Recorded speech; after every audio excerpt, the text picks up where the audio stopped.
Essas esposas que aparecem sofrendo, dizendo que estão dividindo uma casa, que o sofá que ela recebeu é um sofá ruim, sofrendo, chorando, fazendo drama.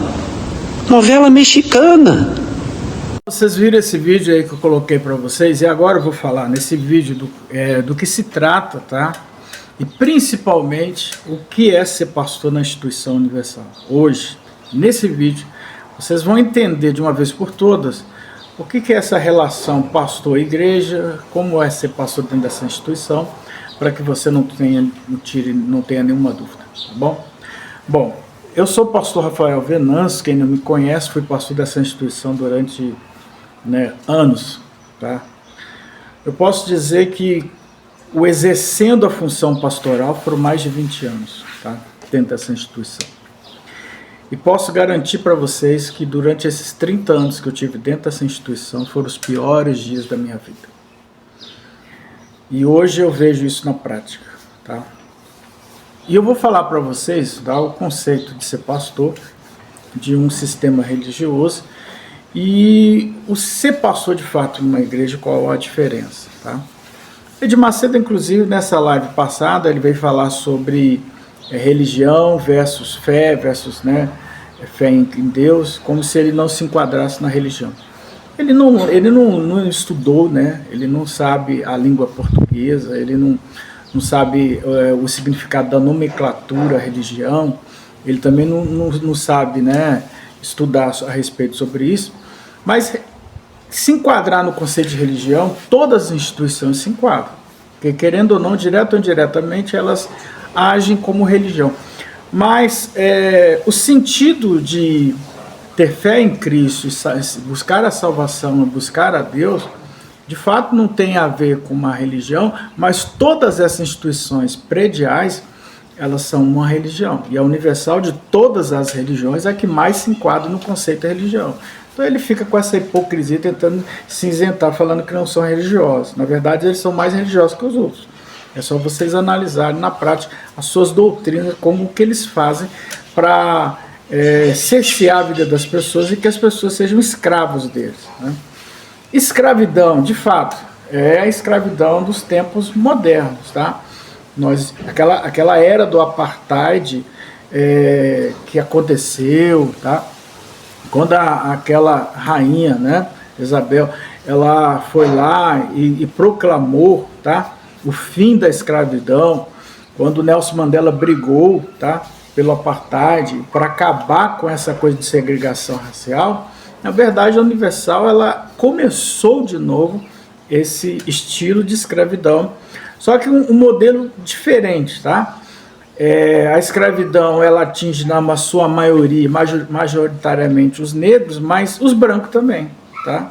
Então os pastores como todos são tidos como escravos e alguma pouca parcela dessa instituição tem privilégio, como alguns bispos que tem lá na cúpula, Sérgio Correia, Cid Moreira, Wagner Negrão, Renato Cardoso, nós vamos ter aí o bispo Paulo Guimarães, o Gonçalves, alguns bispos que têm alguns privilégios e que esses não vão jamais perder os seus privilégios. Adson, sempre serão aí a nata dessa instituição, e principalmente a família Bezerra. Eles então não são blindados, eles podem errar, podem cometer os erros que forem, mas eles jamais serão julgados e jamais serão cobrados pelos seus erros, porque eles podem errar.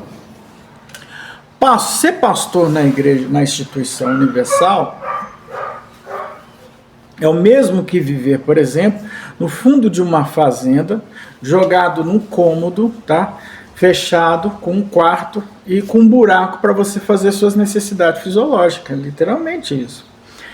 E você aí ainda fica preso, tá? Numa espécie de quadrado, onde seguranças armados ficam ali te vigiando, cerceando a sua vida, para saber o que você está fazendo. Você tem que prestar conta dos seus altos salários, você tem que prestar conta do que você está mexendo no celular, você tem que prestar conta do que você faz, por exemplo, você não pode ter contato com a família, você não pode ter contato com as redes sociais, você não pode ter contato com outras pessoas fora do contexto da instituição universal, você não pode ir no shopping a hora que você quiser, você não pode comprar roupa a hora que você quiser, você não pode tirar férias, você não pode ir para uma praia, você não pode ir no clube, você não pode, por exemplo, ir numa churrascaria, numa pizzaria, você não pode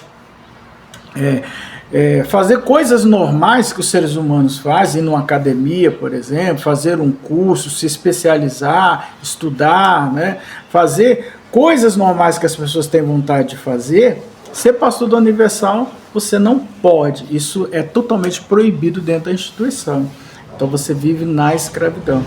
E aí a ideia que eu tento passar para os pastores é que não deixem chegar na situação que eu estou hoje, por exemplo, né? Hoje eu sou um cara doente, sou novo, tenho 46 anos, não posso trabalhar, tenho problema nos joelhos, tenho problema no coração, tenho problema na vesícula, na próstata, eu tenho um problema nos rins, eu tenho um monte de problemas.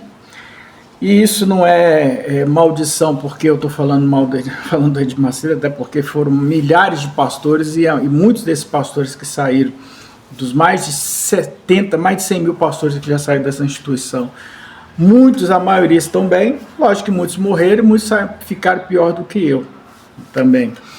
Mas eu acho que vocês, pastores que estão dentro da instituição, deveriam logo sair enquanto tempo, enquanto vocês não chegaram na situação que eu cheguei. Porque vocês vão ficar velhos, você não vai poder mais especializar, você não pode fazer um curso, você não pode ter um currículo melhor, você não pode abrir uma empresa, você não pode viajar, tirar férias, ir por outros lugares.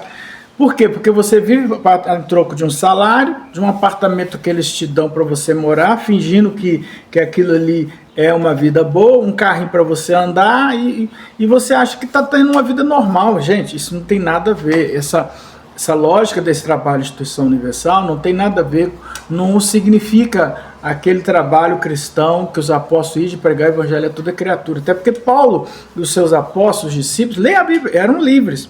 Eles não eram cerceados, tá? Eles não eram obrigados, eles não faziam as coisas por obrigação. Eles tinham livre-arbítrio, eles iam nas cidades que eles tinham que ir, eles iam para onde tinham que ir, e ninguém ficava ali com a pressão psicológica, mandando faz isso, faz aquilo outro, você tem que fazer do jeito que eu quero, pronto, acabou. Não existia isso. Na verdade, eles tinham liberdade para pregar, para falar, e para dizer aquilo que o Espírito Santo está falando no coração. Ora, o Edir Macedo ele entra tanto em contradição, porque se é o Espírito Santo que usa o homem de Deus, como que tudo que o pastor vai falar, ele já tem que receber uma cartilha escrita do que ele vai falar? Ele só prega o que o Edir Macedo manda ele pregar. Então são meros robôs, ou seja, meros escravos que ficam ali apenas repetindo frases que eles mandam repetir. Vocês são isso, pastores. Vocês repetem o que mandam vocês fazerem. Aí vocês acham legal, porque vocês fazem reuniões com 100, 200, 300, 500, 400, mil pessoas, e vocês acham isso massa, você gosta de ver aquela coisa, né, do movimento e tal. Mas isso aí são coisas fictícias que só te dá prazer por um momento, mas quando você vai chegar em casa, você vai olhar para sua esposa e falar, poxa, será que é só isso que eu vim fazer? Mais nada? Não tem mais nada para eu fazer? Pense nisso, analise.